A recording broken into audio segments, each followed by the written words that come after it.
नमस्कार दोस्तों, अनवी चैनल में आपका स्वागत है। दोस्तों, आज का हमारा ये video junior high school aided शिक्षक भर्ती परीक्षा के संबंध में है। तो इसमें हम हिस्ट्री के 4-5 वीडियोस ला चुके हैं। आइए आज का वीडियो है जिसमें ज्योग्राफी के कुछ क्वेश्चंस पे चर्चा करते हैं। कुछ महत्वपूर्ण प्रश्न हैं जिन पर हम चर्चा करते हैं, उनका डिस्क्रिप्शन देखते हैं और उनको याद करने की कोशिश करते हैं।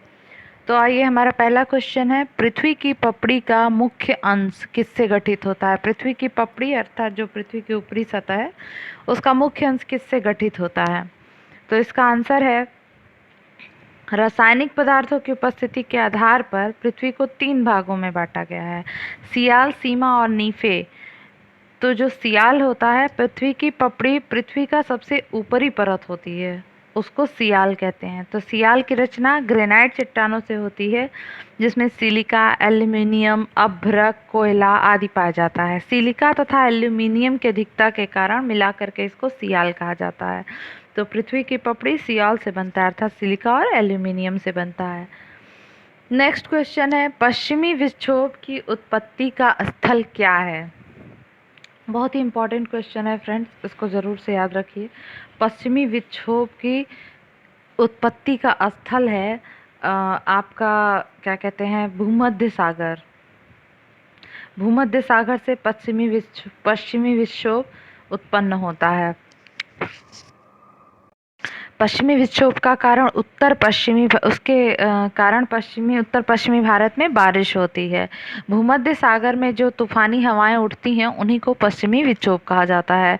और उत्तर पश्चिम में भारत में भूमध्य सागर से आने वाली जो चक्रवाती विक्षोभ, वो शीत ऋतु में वर्षा करती है। तो जो उत्तर भारत में वर्षा होती है वो शीत ऋतु में होती है, पश्चिमी विक्षोभ के कारण होती है, और यह रबी की फसल के लिए बहुत लाभदायक होती है।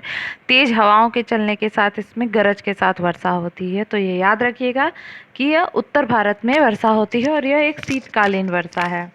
नेक्स्ट क्वेश्चन है, ब्लैक पर्वत कहाँ अवस्थित है? तो ब्लैक पर्वत यूएसए में अवस्थित है। ब्लैक पर्वत यूएसए में अवस्थित है। देखिए, ब्लैक पर्वत, वाइट पर्वत दोनों ही यूएसए में अवस्थित है। तो अगर दोनों ही पूछा जाए तो दोनों ही अवस्थित है। साथ ही येलो नेशनल पार्क पूछा जाए तो वो भी यूएसए में अवस्थित है। तो इस तरह कुछ कलर से रिलेट कर सकते हैं आप। ब्लैक पर्वत, वाइट पर्वत, येलो नेशनल पार्क, ये सब यूएसए में अवस्थित है। धारवाड़ तंत्र की चट्टानें मुख्यतः किस चीज़ से बनी हैं? तो इसका आंसर ये है कि धारवाड़ तंत्र की चट्टानें मुख्यतः परतदार चट्टानों से बनी हैं। परतदार चट्टानों से बनी हैं। इनका निर्माण आर्कियन नाइस और शिष्ट शैलों के आच्छादन से होता है। आच्छादन से के अवसादों से होता है, ठीक है। अवसाद यानी जो इनकी प्राप्त गंदगी होती है, उनसे होता है। इनका कायांतरण अधिक हुआ है, अर्थात यह चेंज हुए हैं। इनमें सिस्ट, काइलाइट और स्लेट प्रमुख चट्टानें हैं। सिस्ट, काइलाइट और स्लेट प्रमुख चट्टानें हैं। नेक्स्ट क्वेश्चन है, कराकोरम पर्वत श्रृंखला में सबसे ऊंची चोटी कौन सी है? तो कराकोरम पर्वत श्रृंखला की सबसे ऊंची चोटी माउंट K2 है। माउंट K2 जिसकी ऊंचाई है 8,611 मीटर, जिसकी ऊंचाई है 8,611 मीटर। कराकोरम पर्वत श्रृंखला की सबसे ऊंची चोटी K2 है, जिसकी ऊंचाई है 8,611 मीटर, और यह भारत की भी सबसे ऊंची चोटी है, ठीक है। माउंट K2 पाक अधिकृत कश्मीर में स्थित है। पाक अधिकृत कश्मीर में, तो पूरी तरह भारत में स्थित सबसे ऊंची चोटी अगर पूछा जाए तो वह कंचनजंगा है। देखिए, सबसे ऊंची चोटी पूछा जाए विश्व की तो वह माउंट एवरेस्ट है, और अगर भारत की सबसे ऊंची चोटी पूछा जाए तो वह K2 है, और पूर्णतः भारत में स्थित सबसे ऊंची चोटी पूछा जाए तो वह कंचनजंगा है। इसमें कंफ्यूजन नहीं कीजिएगा। कंचनजंगा की ऊंचाई है 8,598 मीटर, सिक्किम राज्य में स्थित है, ठीक है। नेक्स्ट क्वेश्चन हमारा, सर्वाधिक ऊंचाई के बादल कौन से हैं? देखिए, पच्छाव मेघ जो होते हैं, पच्छाव मेघ आसमान में सबसे अधिक ऊंचाई पर होते हैं, और ये सफ़ेद रेशम की भांति कोमल और छितराए हुए होते हैं। तो सबसे ऊंचाई के जो बादल हैं वो पच्छाव स्तरीय बादल होते हैं। इनसे वर्षा नहीं होती क्योंकि यह हिमकणों से बने होते हैं।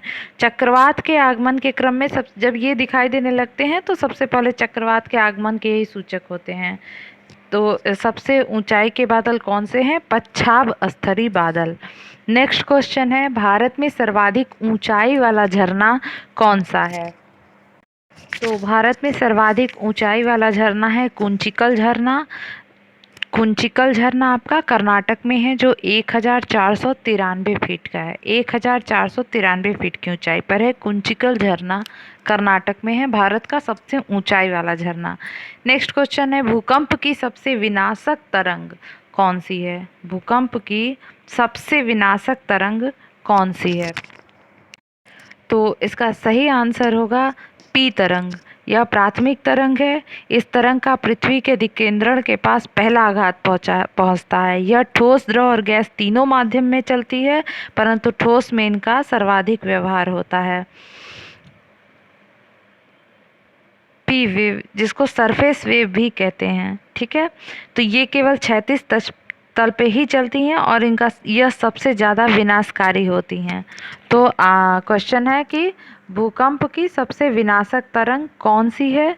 तो इसका राइट आंसर हो जाएगा सतही तरंगें।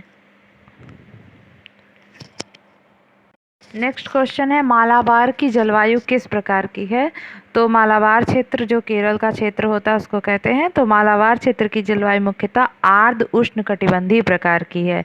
यह जलवायु क्षेत्र गोवा तथा कैमोरियन अंतर्द्वीप मतलब कन्याकुमारी तक, गोवा से लेकर कन्याकुमारी नीचे है वहाँ तक की जो जलवायु क्षेत्र है उसको मालाबार क्षेत्र कहते हैं, के मध्य पाई जाती है। इस क्षेत्र में 250 सेंटीमीटर से अधिक वर्षा दर्ज की जाती है। औसत वार्षिक तापमान 27 डिग्री सेल्सियस होता है। उल्लेखनीय है कि मालाबार की जलवायु आर्द्र उष्णकटिबंधीय है।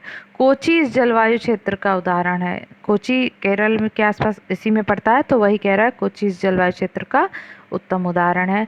तो दोस्तों आज के लिए इतना ही। अगर आपको हमारा वीडियो अच्छा लगता है तो हमें लाइक सब्सक्राइब जरूर करें। आगे और ज्योग्राफी से संबंधित हम वीडियो लेकर अभी आएंगे, 3-4 वीडियो ज्योग्राफी के। उसके बाद हम पॉलिटिकल साइंस पे डिस्कस करेंगे। फ्रेंड्स, 17 अक्टूबर को होने वाली परीक्षा के लिए आपको बहुत बहुत शुभकामनाएं हैं। उसकी बहुत अच्छे से तैयारी करिए। साथ ही आने वाली टीटी परीक्षा की तैयारी हमारे यहाँ होती है। तो अगर आपको ऑनलाइन तैयारी करनी है तो हमें संपर्क करें। Thank you.